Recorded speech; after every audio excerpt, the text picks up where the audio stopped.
Hello and welcome to Oh Yes It Is, the show where I take my mates from the world of entertainment and ask them questions about their life, how they got started, where they're going, and all stuff like that. Today I have a genuinely one of my favorite comedians from the Midlands circuit. He's a very busy man, so I'm very thankful he's found time to do this podcast. It's the one and only Mr. Jonathan Hipkiss. How are you, sir? I'm good, thank you, my friend. I'm good. How are you? You're looking well. Thank you very much. Likewise, yeah, thank you so much for It's been coming too on the long. I've podcast. missed you. I've missed you. Yeah, I think it was last time we saw each other would have been like Edinburgh, I'm going to say Edinburgh last year. Yeah, I'm going to which is say that. mental. And here we are, now gearing up, ready to do it all again. Yeah, oh God, it comes around so quickly every year. I've come to really like September when Yeah. you feel it feels you don't feel guilty for having a rest. Oh yeah. You know, you've done, I don't know. I mean, you're pretty much like me. You do your own show and then you do all the spots. So I don't know. Let's say you do 100 shows. Yeah. And then you go, okay, I can rest through a bit now. It's nice. Yeah. Yeah, you just want to catch up on the sleep when you get back from Edinburgh. It's like I remember when I came back last year, I'd done 86 gigs last year. I was fucking knackered. Like I what? did. Well, I halved the run last year. If you remember, I only did Yeah, the yeah. first half, and just because I find Edinburgh's getting it gets more effort to do every year, the I find personally. So, and I remember that last sort of, I mean, I've done the whole run for so long, and then that last sort of 6 days, you just feel like death, and Oh yeah. he's trying to, and it was my fiance. She said, "What about half the run?" And she said, because by the time you get into it, you sort of, oh, well, there's a few days left. So I tried it, and I have to say, I had a really successful run of it. I think because you can stay healthy, and but there's lots of different lots of different. I'm not saying, Edinburgh. yeah, my way isn't the correct way. It's just I found what Yeah. works for me now. So. Yeah, that's what you're gonna find at the end of the day, whatever works best for you, whether it's full run, half a run, just 1 week. But it's like the people who come just to visit on week 3 and 4 come in with all the energy, and you're like, we're knackered, we're zombies, bugger off. Oh, it's too much. And then, you not to play the violin, but you miss home and Yeah. you've sort of become either, I always say this to people, you either get to the end of that full run. If the show doesn't work, well, you're pretty buggered. However, if it does work, you're not, what is there left to do? You're just going through the motions, somebody once explained it to me. They said, even if you just worked, not even just because they're important jobs, but if you stacked the shelves in Tesco, would you do that for 30 days straight? No, you wouldn't. You'd have a day off. You'd have a rest. It's mad. But like, so obviously, as people now know, you're a fantastic comedian. But where did it all start for you? When did I want to become a comedian or like my actual first gig and stuff? If yeah, how did it you become a comedian? Where did the love for you start? Or the idea? I was. I can give you this as this a detailed story, but I'll condense it. So, only child, grew up in the 90s, and I think we were lucky in that era. We were the last sort of decade of real innocence and imagination. So we still played and stuff like that. And my folks were never well off, really working class. So the point to this, I'm telling you, is that back in the day, you had to pay about £7 extra on Virgin or cable to get the Disney Channel. And I was obsessed with getting the Disney Channel because I had seen a clip of this show, and it wasn't well, it was a family show, but it was Home Improvement with Tim Allen. And I was obsessed with this show. And I remember asking my dad, I go, what's this? I don't get because as a kid you understand cartoon. I said, but what's this? And he explained it to like a 5-year-old and stuff. And I can remember thinking about 6 or 7, going, these people get paid for this. They're making people, and what that show would do, I think, was what helped. That show would, at the end, it would show you the bloopers, the outtakes, and of course, they were all having the time of their life. Yeah. just giggling at work. And I would see, growing up in a blue collar town, everyone trudging to factories and stuff. And then combine that with the fact that I saw Mrs. Doubtfire Wow. and I just fell in love wholeheartedly with Robin Williams, and then What an became artist. obsessed with him.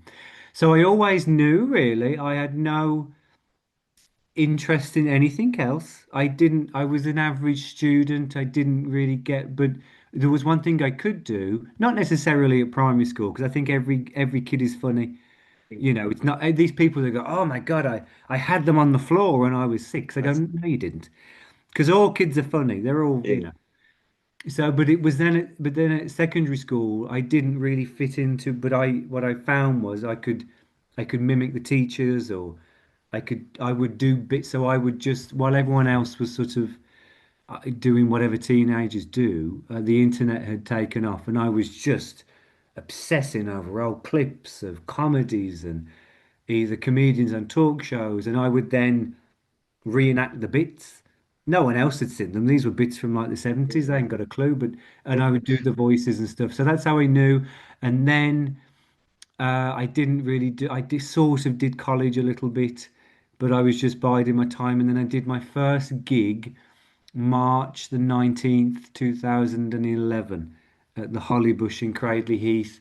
And a Oh, friend of mine, we used to go to these drama, comedy, improv classes in Birmingham on a Wednesday. And there was somebody there who had done stand up, and he said, "Oh, if you want, I can text the guy and get you a gig," which was amazing. It was like, oh my goodness me, someone knows how to get a gig. I had no idea. And so that was, yeah, that was how it all started, really. And I'd hosted a couple of school concerts and stuff, and I'd written bits, and me and my friend used to do this double act, and we did sketches. And then the first gig, I always say, proper first gig, we hosted something called a night at the movies at my secondary school. I remember writing. I filled the notebooks full of stuff, and writing was always so accessible because all you needed was a pen and paper, and you could write away. So that was probably a bit too long-winded for you. Forgive me, but we just start chatting and they just go on and on and on because you can see I see the love in the eyes and I love it. But see how you first proper gig at the Holly Bush, and if people know the Holly Bush, that was the place to have your first gig. that's where generally you'll find most. I mean, I haven't been there in a long time now, Nice. and that's not being detrimental to it. Um, I remember I got 5 minutes written. And I was working at a factory at the time, and I think I got the book in, I don't know, let's say a month before. It was like, okay, this Thursday, March, whatever. And I remember for a month then, the anxiety over this Oh five yeah. minutes, and you constantly as going about my day at work, and I would be going over it in my head. And I can remember, I think one thing sort of worked. It sort of got a laugh about, I don't, something about a Bryan Adams song or something like that. Yeah. But of course, anyone who does it will know that the accomplishment in your first gig is to get up, talk, and get off. But yeah. That's goodness me. Take a week off after that. You've done amazing. I think Yeah. somebody shout. Oh, I do know actually. Somebody shouted something out, and I responded, and that got a laugh. But apart from that, it was just I rehearsed, and that was it really. And then you sort of gig about once a month for the Oh yeah, first yeah. year, don't you? So difficult. Which I mean, difficult now to get gigs, but hey. Oh, just mental, yeah, yeah. So when's a gig ever gone wrong for you? Because obviously as comedians it always goes wrong for me. But what's the most memorable time it's gone wrong for you, do you reckon? So whilst I've been performing, or just at any gig, Well, for you, for like why you been on stage or why you been at a gig, yeah. That you could be um, I remember in the early days, if it wasn't going that well, I'd get really terrible dry mouth, and it would become hard to talk, and then it was just embarrassing. I mean, those first days, you sort of have no, you haven't got a clue, have you? You haven't got a clue what you're doing. One of the worst shows I ever did was it was a Good Friday before COVID.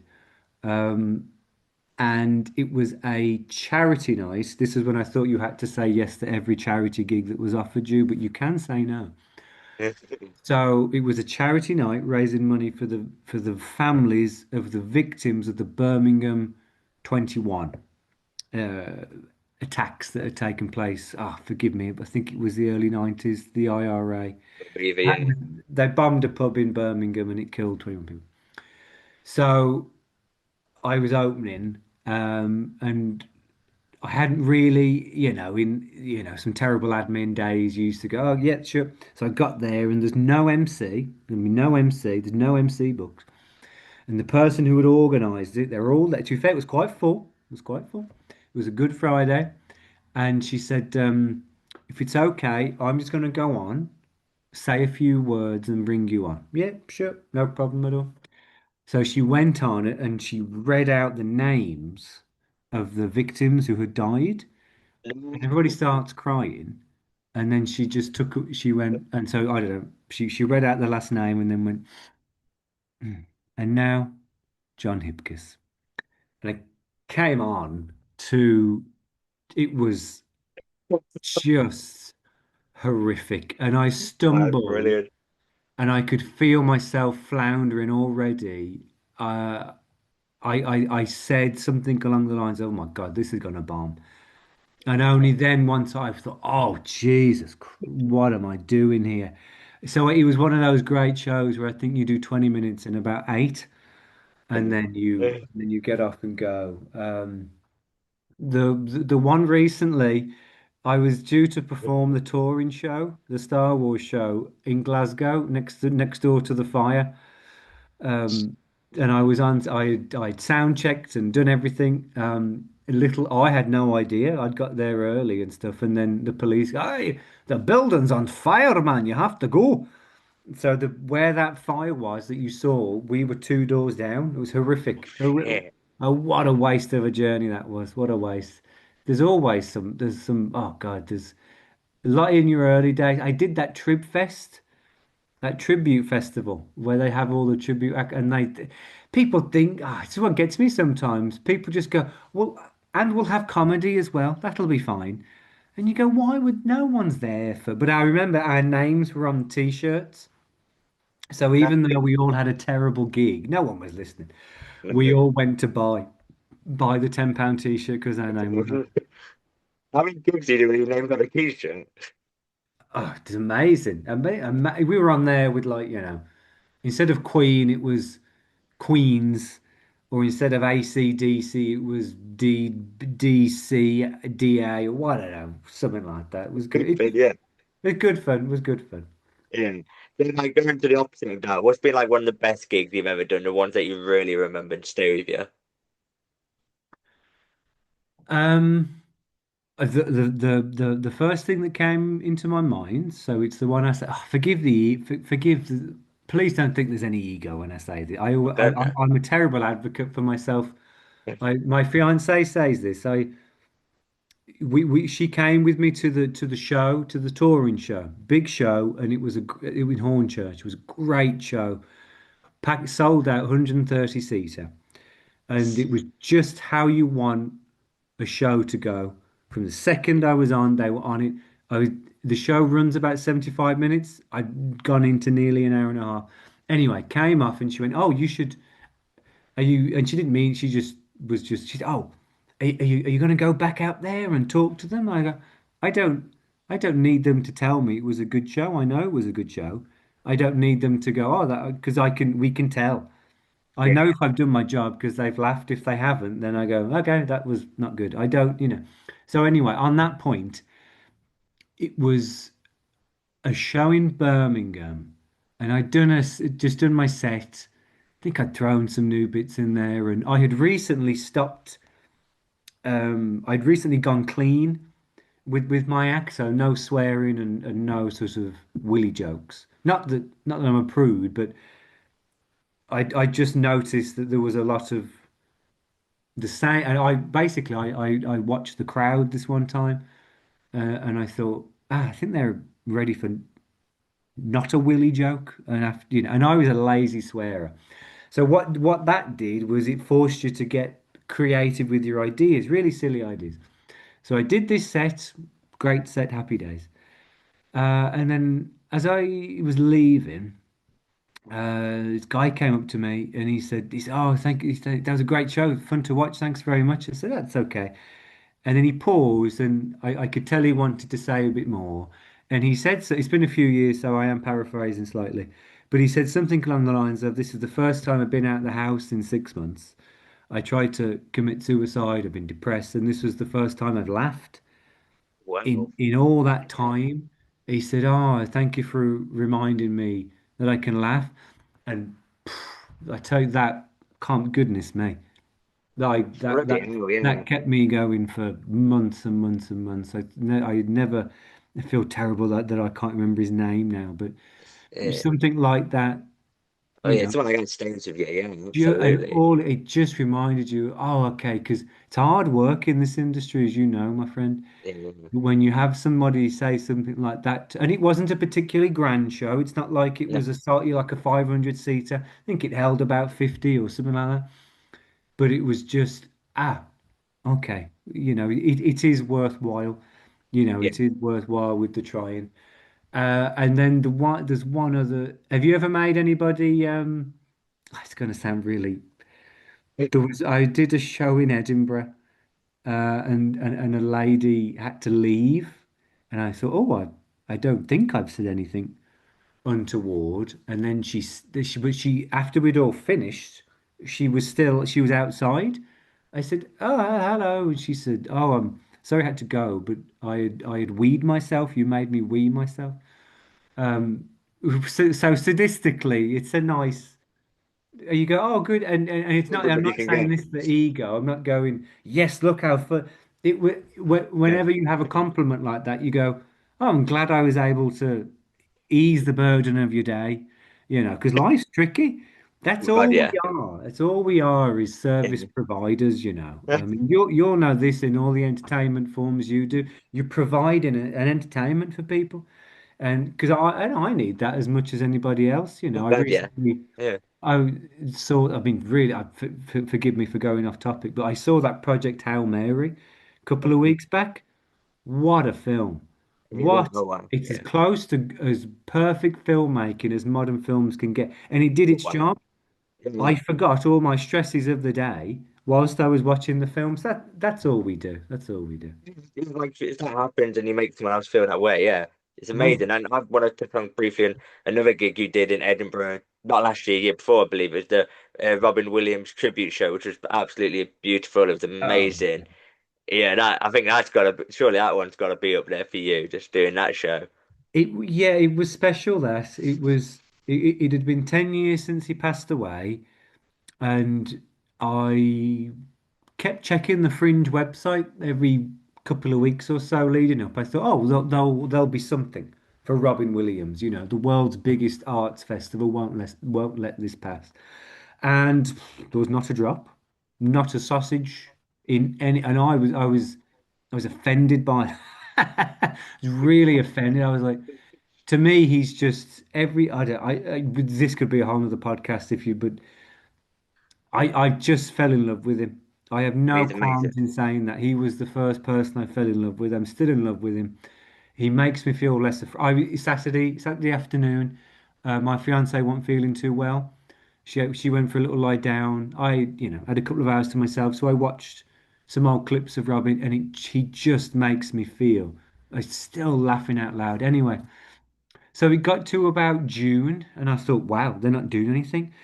So I don't know where it came from, but in one of the few times I'm really proud, I wrote, and I still don't know quite what it was. Somebody once told me it was like a live documentary. So I sort of Good description. covered Robin's life and went over his work and some of his jokes and his personal life. And then, yeah, the spark of madness, and then the money raised from that show, from the show. I think I did about 10 or 12 of them. I sent to charities that Robin championed, Oh, which fantastic. was It's a nice. But yeah, beautiful show. Yeah. thank you for coming to that. I loved it. I didn't want it to be sort of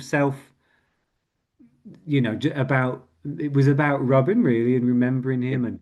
there was the great, it's one of the greatest misunderstandings. And I see comedians say it. Chortle even said it a while back, and I wrote to them to try and correct it. They didn't bloody bother.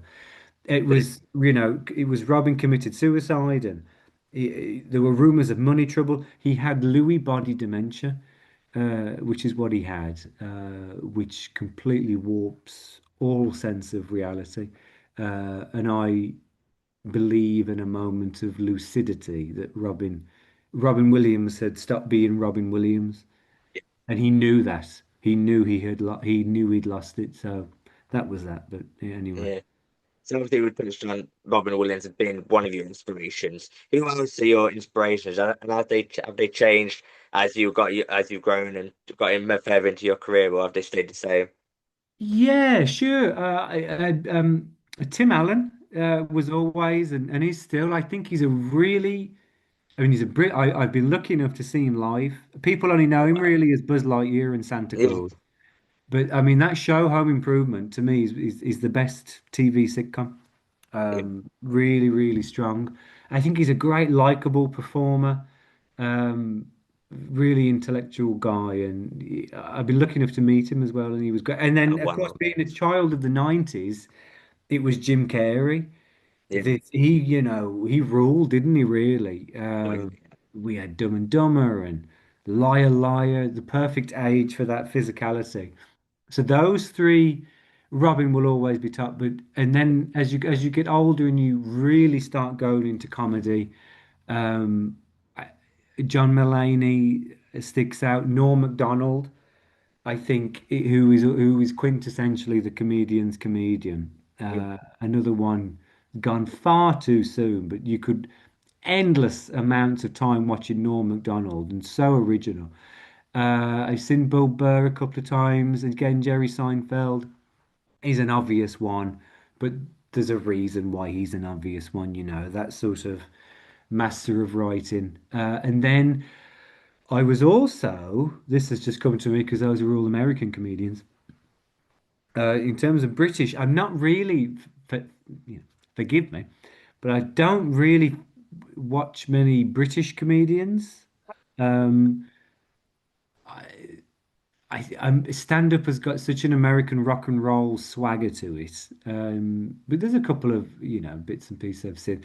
But again, growing up, so Rowan Atkinson, I oh, yeah. think that physical comedy was perfect for my, Mr. Bean. You go, oh my, Mr. Bean, growing up on Mr. Bean, yes. it's perfect. And then another one, and we've just started to watch it, me and my old man again. He was a huge fan of Rick Mayall and Ade Edmondson. Oh, nice, yeah, yeah. So I was allowed to watch Bottom on the condition that I didn't repeat it. Because as a kid, you don't get the rude jokes, All I was laughing at was the frying pan being hit on the head and clamping each other's nipples and stuff. So I was allowed to watch that really. So there's a bit of a bit of a smorgasbord there. Mike Myers, again, not a comedian, but I always like, when someone is so unique, you go, oh, well, no one else can do that. Yeah, That sort of humor that Mike Myers, I mean, it's sort of dated a bit now, hasn't it? The world's moved on. yes. But Yeah, again, but with still, yeah. his work on SNL, do you remember the Hypo Kid? I think so, yeah, yeah. Yeah, it's a great sketch. If you with Nicole Kidman, and he plays this kid who's hyperactive. It's fantastic, fantastic. Yeah. Because of course, stand-up wasn't as accessible as Oh, it is no. now. We had no computer in the house, so you had to watch TV stuff and VHS tapes or whatever that. So that's what we It had to wasn't sort of. on kind of thing. No, no. Now you can just, it's all Yeah, clickbait, isn't it? And easy. Yeah, yeah. So for you, where does the love for performing come from, do you reckon? we had no sort of showbiz in the family. Later found out only a few years ago, my granddad's aunt is a lady, I believe she's still alive and she's about 98. She's a lady called Devin Erickson, and she was an actress in Hollywood and she was in like Starsky and Hutch. And I think she would do like guest slots of the week and stuff. But I didn't know that. I think it came from two things: a misspent youth, while everyone else was watching whatever, though I was watching comedies. I was just obsessed with laughter and fascinated that these people could make me laugh, and I was just watching a screen. And then I don't think it can be, but my dad is a class clown, and he can hold a room. He can still do it. So when we would go to family parties and stuff, dad was the one. And that's Yeah. not me being biased, because I No, think everybody can be Tommy's funny. got that person. But he had this. He still got it. He still got it, but he knew how to hold a room and take people off and play people up, and so I think that's quite impactful as a kid. And Yeah. you'd go, "Oh, that's my dad make it," and but never on stage. He'd never Yeah. do anything on stage. It was always at parties and barbecues and stuff. So I think again, and those two things, and just watching, becoming obsessed with misspent youth of maybe I should have gone out a bit more probably. But I didn't have a bike. I wasn't interested in a bike. Oh, no, me neither. For you, why is live entertainment so important, do you reckon? Now more than ever, things are so forgettable Mm. because I was talking with this about this whole SNL UK thing that we've seen, and comedians are going, oh, and this and that and blah blah blah. But from an objective point of view, we wish them all well. Yeah. However, the world will be on to the next thing before you know it. It's so quick now. I don't think it can be even the act of buying a DVD, putting it in the thing, pressing play, that took an effort. Whereas now you click, click, click, click. I mean, goodness me, we did it the other day, and even I had a moment. We've just been rewatching House with Hugh Laurie. I love House. Such a great show. Oh, 10 out of 10. I've watched it like 8 times each. Anyway, we finished the last episode. It's taken us 7 months, but we finished the last episode. Credits roll. Wow, it's amazing. And in 30 seconds, we found something else to watch. And you go, and it wasn't Mm. until about a minute in, I went, we were literally just watching House, and that's gone now. So the point, with your point being, things are so quick. A clip, a clip, a clip, a clip, a clip. Live entertainment, if you remember you were there and you remember the feeling, and I still believe there is no greater feeling because I like it myself.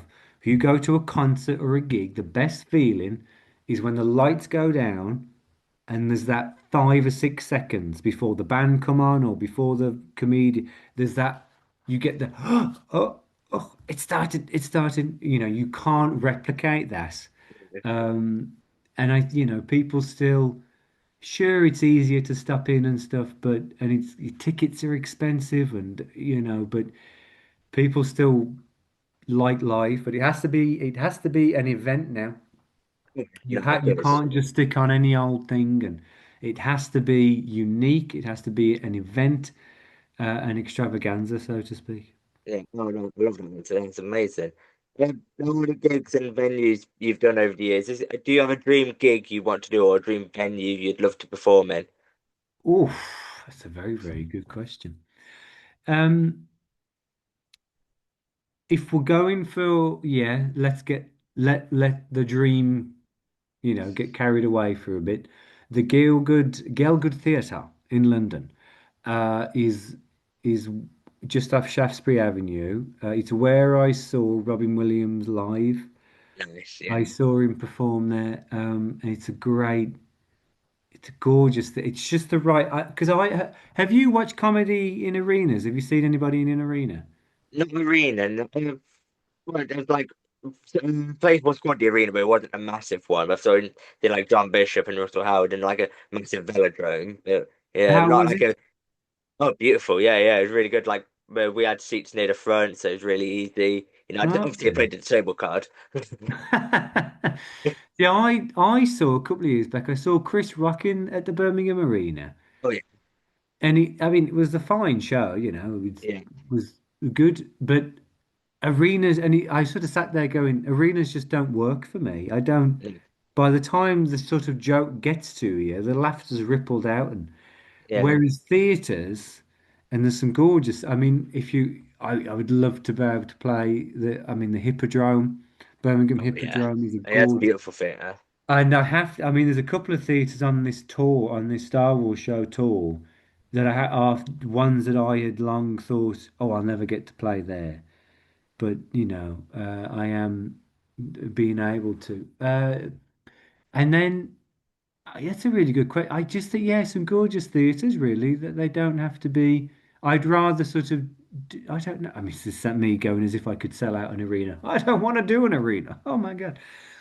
But I love watching. I love the history of theatres and stuff like that. They're great, really. I'm trying to think if there's any festivals that I haven't. But I mean, between you and Arby, I think we've done all of them, haven't we? Probably, yeah, yeah. Yeah, there's loads. Yeah. Well, the re I have for, you asked the question, so forgive the if it comes across. Fine, yeah, go ahead. Last year, I played the Rickmail Comedy Festival Yes. Oh in wow. Droitwich, and I played a venue called the Old Cock Inn, and I was on it Thursday at 9 o'clock, and I got about 2 days after the tickets went on sale, I got this email saying, "Oh, congratulations, you've sold out." I went, "Why? Why have I Yeah. done that?" Anyway, my theory is that Greg Davis was playing the Norbury Theatre, which was dead opposite at the same time. So I think anybody who couldn't get tickets for Greg Davis just went, "Oh, this guy's on at the same time. We'll go and watch Yeah. that." Well, I did that show, and that show was a dream show. It was the best show I've ever had in, I think, in my stand-up career last year. It was Yes. I love it. phenomenal. I'm Nice. proud or amazing. And the more I learned, so Rick Mayall did his first ever gig at the Norbury Theatre. There's a Oh wow. great history to it. And I said to myself, I said it to my fiance. I said, I'd like to play that theatre. And she said, yeah, next year you'll. I went, I don't think so. This is, we're talking Greg Davis has played here. Mhm. Well, lo and behold, maybe my fiance is a white witch or something. I don't know. The I got the stand up booked in for the festival again, and then late February, I got an email from the Norbury, and they said, "Let we want to book your show in the main house, in the main theatre Wow. house." So that was a dream that will become. I mean, I haven't done it yet. We'll see how it bloody Yeah. goes. But if it's a Yeah. disaster, then we'll never speak of it again. But yeah, so the mission is on to try and pack out. Yeah. I think it holds about 180, so I've got to try and pack them out now. If any clients say you want to play it sold out, then that'll happen. They, honest to God, a couple of times, oh, I don't believe in. Can I swear on this podcast? Yeah. I don't believe in shit like, oh, all this mystic and not that she goes to mystics and stuff, but she's very much into this manifesting. Put Yeah. it out there, and I sort of half listen. I go, yeah, whatever. But a couple of times she said something, and then here's an example. She changed jobs. She's a teacher, so she changed schools. I'm going back a year or two now, and there was some big cock up with the payroll, and she didn't get paid. So there was no money in it, and they said to her, "It's gonna, we can't get this." I think they were approaching a bank holiday the following day. They said, "We Right, of can't course. get this sorted." Um, and she was phoning me with stress. I said, "Give me a bit. I'll try and move some money and send you some money because of the bills need." I said, and she said, "This is gospel truth." She went, "Oh," she said, I tell you what I'll do. I'll buy a scratch card and there'll be £1,000 on it, and that'll get me through." Of course, there I am laughing. George, do you know what happened? Exactly what I No. just said. She bought a scratch card and there was £1,000 on it. I was, I am never speechless. Must I be couldn't mental. speak. Couldn't speak. Was She shocked. wishes that I might know. I was like, come on, keep it coming, keep it coming. But One million, million. she's a great person, so hopefully it's the world just. giving other good things back. You can ask her, we've got the Ram Fest coming up soon, and my show's on the 31st. So you can ask her to make sure I get a full room, please. I'd really appreciate it. So if we go back to when you were growing up watching Home Improvement and Robin Williams, and when you started out, if you can give yourself one bit of advice to yourself then, what would it be? Don't worry so much. I think when you first start out, maybe you know this as well. You sort of, if you don't get, the reaction you're after, it puts you in a horrific mood for that Oh and yeah. the poor people who have to put up with you. Because and it's that hubris of, well, when you're younger, you think you want all these gigs and stuff, but you're just not good. It takes years. This is not meant to sound mean, but when I hear new comics and they go, oh yeah, they've been going 6 months, they go, yeah, I'm gonna get Edinburgh booked in. I go, in 6 months? Mm-mm. I was barely learning how to take the mic out properly without shaking and stuttering. And I think don't worry so much. And if something doesn't land, it doesn't land. It's not, it's takes so long. So now, I mean, if I try a new bit and it doesn't quite work, you go, okay, maybe I was off, or maybe it didn't quite. So let's have a look at it. You just get more pragmatic, I think. But the stress when you first start is the heart would go. I mean, I still like the nerves now because it shows that you care. You maybe don't get the, I mean, if you're doing a casual new material night and you can go up with your notes and your paper, then sure, you're not going to be, shaking at the bit, are you? But I like nerves. I like to get that energy, that adrenaline going. But don't worry so much. Don't worry about other people.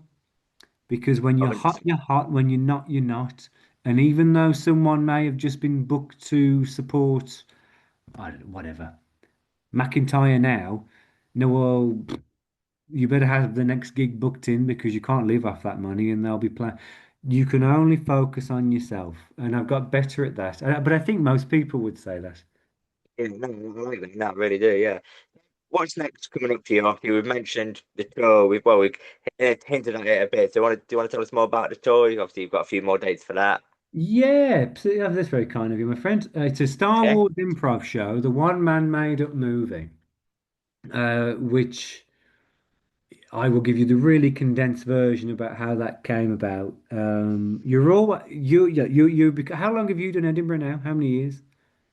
It's a solo show. This will be my third year doing my Third year. solo, but yeah, but obviously I wait a few years. We've got to do for Edinburgh. You go a few years before and getting the lay of the land. Yeah, Yeah, you get the feel for it and stuff. So stand up is so difficult to do up there yeah. because there's so many people. It's such a stiff competition. So you're always sort of looking for that, you know, what else can we sort of do?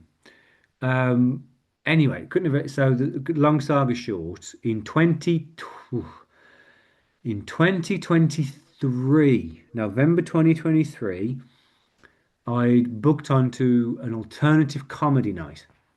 And I'd completely forgot. I'd booked it like 8 months ahead of time, and it was going to be November. And the guy said, "You can't do your acts. So what are you going to do?" I said, "I don't know. I'll improvise a. I'll do a one-man improv thing." He went, "Oh, great." So I got the message before. I completely forgotten, and he said, "Oh yeah, we're all very excited for this one-man improvised piece you're doing." I went, "Oh, dang nabbit." So I was trying to think what I could do. I had nothing. I was brushing my teeth, ready to go out. I had nothing. And then on the drive up to the gig, I thought, oh, I'll improvise a show within a show. So I'll be the whole show. I'll be the MC, I'll be the opener, I'll be a cabaret show, I'll be a magician, I'll be a singer, I'll be the ticket taker, I'll be the taxi driver home, I'll be the babysitter, I'll be everything. Well, lo and behold, it sort of worked. So it stayed with me for a bit. I thought, oh, maybe there's a whole show here. So I workshopped it a bit, but the idea couldn't sustain an hour. It just couldn't. And so it stayed with me. Then in August 24, doing Edinburgh, pottering about Edinburgh, and all I saw was every other post there was a genre show.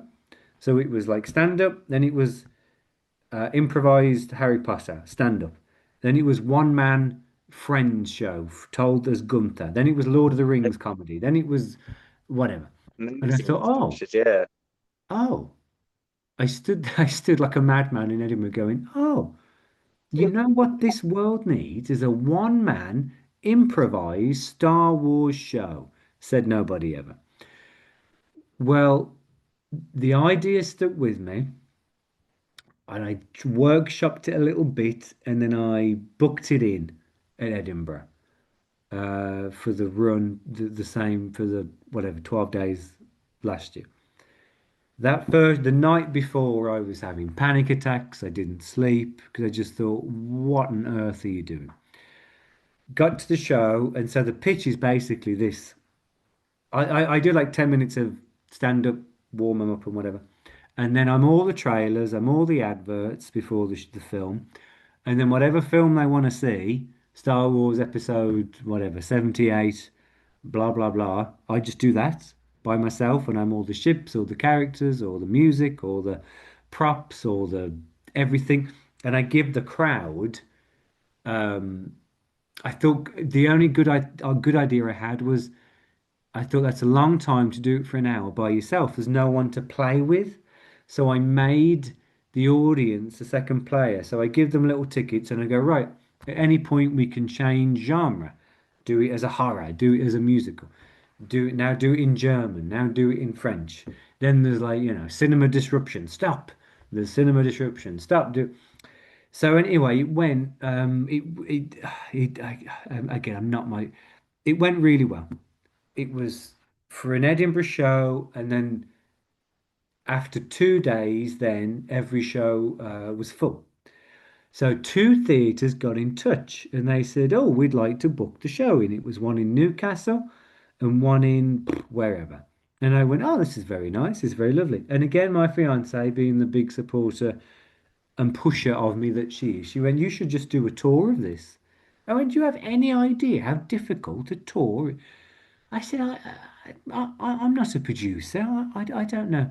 She went, just do it. So from September up until about early December, that's what I was doing. I sort of acted as my own producer. And so what started as 2 dates, I aimed for 12. I thought if I can get 12 dates, that's a tour. But we're up to 32 now.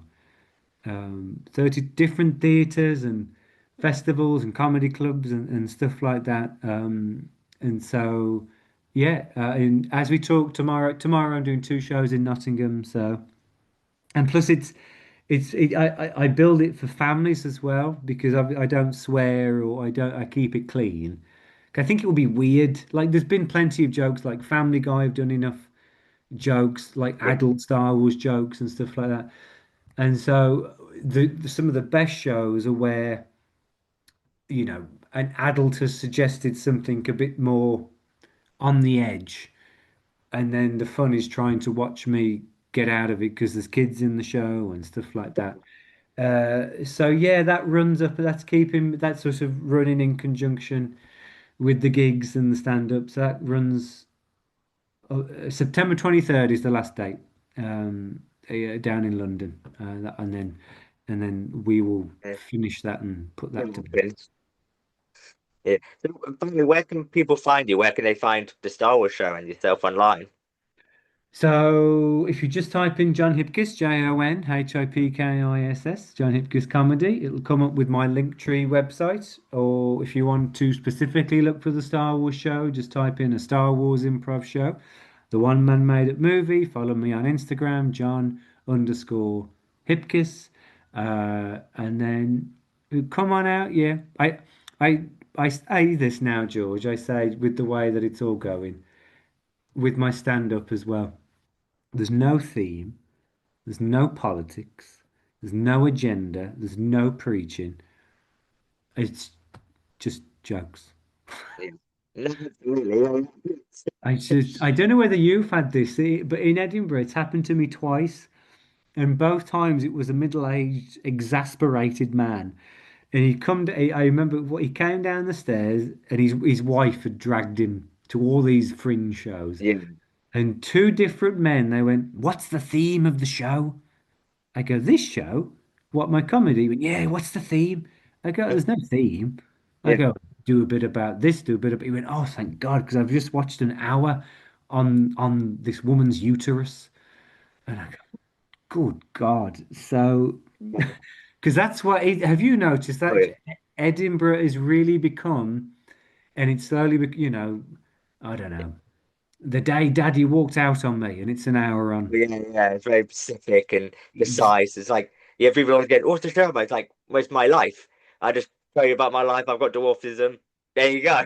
You Yeah, know, it's like, I remember the first year I did a full run, 2024. Yeah, 2024, doing a full run. And I was outside the venue 'cause I couldn't go in yet 'cause it's another show. And people were having a look at the shows, what's up. And I'd point to mine and go, oh, this show's really good. He's really funny. And the amount of people that wouldn't twig that I was talking about my own show. And he'd even go, "What's the show about?" Oh, well, he's got dwarfism and his dad's like, "Oh, really?" You go, "It's me, you idiot! Come on!" right.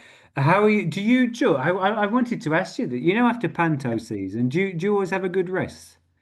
God, yeah, yeah. Like Panto and Edinburgh are very similar, I say. So, like with, well, I'd say Edinburgh's a bit more hectic. With Edinburgh, you've got digs, venue, pub. Whereas Panto, you've got digs, theatre, pub. But obviously in the Nice. theatre, you're doing 2 shows a day, maybe 3 shows a day. It's not 10 minutes, then you bugger off. It's 2.5 hours, quick, very quick lunch, another 2.5 hours, then go to the pub. So yeah, so you're knackered. Like at Edinburgh, you just get in the mindset. Right, I have no idea what day it is, no idea what time it is. I just know I've got this many shows. I've got to be in this place by now. So yeah, I always have about two weeks just doing nothing. And I usually get a lot of people get ill after Edinburgh, so after Panto, 'cause you just hit a brick wall. Like a bit like Edinburgh, you go from being really busy to nothing. You just hit that wall. You Yeah, have to your give body yourself a bit of remembers. time. And have Yeah. you got have you got Panto booked in ready for this Christmas? Yes, yeah. So I'm in Dunstable this year at a beautiful Grove Theatre, which I've done before many years ago. So it'll be the first time I've gone back to a theatre. So it'll be really special for me, and I'm really looking forward to that. But yeah, I usually, because of the company I work for, they usually book me in like literally a week or so after I come back. They go, "Here's an email, here's a contract, thank you very much." Okay, that's handy. Well, that's amazing to know you got that work Oh yeah, in yeah, in the in the pipeline, isn't calendar, it? yeah. That's amazing. Yeah. Yeah. But John, thank you so much for coming on the podcast. I've really appreciated it. I had a great job. Absolutely loved this one. So really appreciate you giving up some of your time. And guys, if the Star Wars show is near you, please go and see him. It's absolutely amazing. I believe you'll bring it to the Ram Comedy Festival, I believe. Yeah, some point. Some Monday, point soon. June the 1st. June the 1st, yeah. I'm definitely gonna It come to was the that one. Greyhound, but I think that venue's changed. Yeah, they pulled out. I can't remember what venue you've got now. I'll have to double check the website. But Yeah, yeah, but it's thank you on so there. much. Yeah, thank you so much. And guys, thank you so much for watching. Please do not forget to like, comment, subscribe, and follow me for more videos. I'll be back soon, chatting to more mates from the world of entertainment. John, thank you once again. Thank you everyone for watching. I'll catch you all soon. Bye Thanks, my bye. friend. Bye bye.